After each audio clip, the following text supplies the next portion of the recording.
Today we're diving into a topic that confuses many visitors to the US: tipping. Why do we tip? Who do we tip? And how much should you tip? It's a lot to wrap your head around. In this video, we're going to break down everything you need to know about tipping in the US. Let's get started. First things first, let's talk about why tipping is so important here in the United States. Unlike in many other parts of the world, tipping in America isn't just a little bonus for exceptional service. It's a fundamental part of how certain industries work. In many service industries, especially restaurants, workers are often paid a very low base wage, sometimes even as low as the federal minimum wage. This low wage is allowed because the government assumes that these workers will make up the difference through tips. Without those tips, many workers, like servers, bartenders, and delivery drivers, would struggle to make ends meet.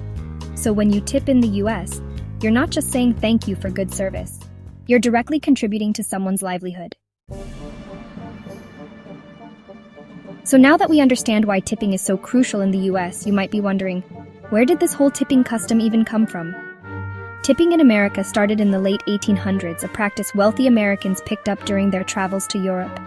Back then, it was mainly seen in fancy places like high-end restaurants and on luxurious Pullman train cars. Over time, tipping gradually spread to other industries, especially after some laws were passed in the 1930s that allowed employers to pay their tipped workers less than the minimum wage.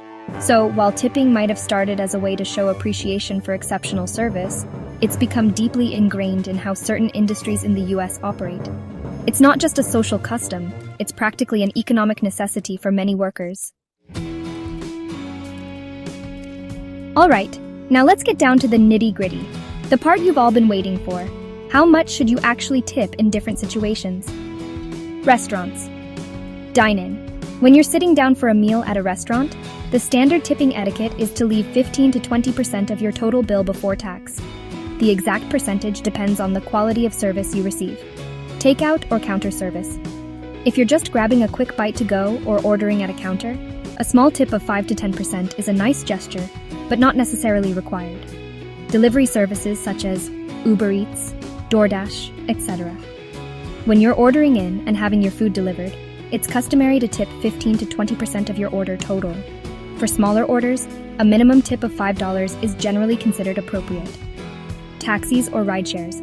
For taxi rides or rideshares like Uber and Lyft, the standard tip is 10 to 15% of your fare.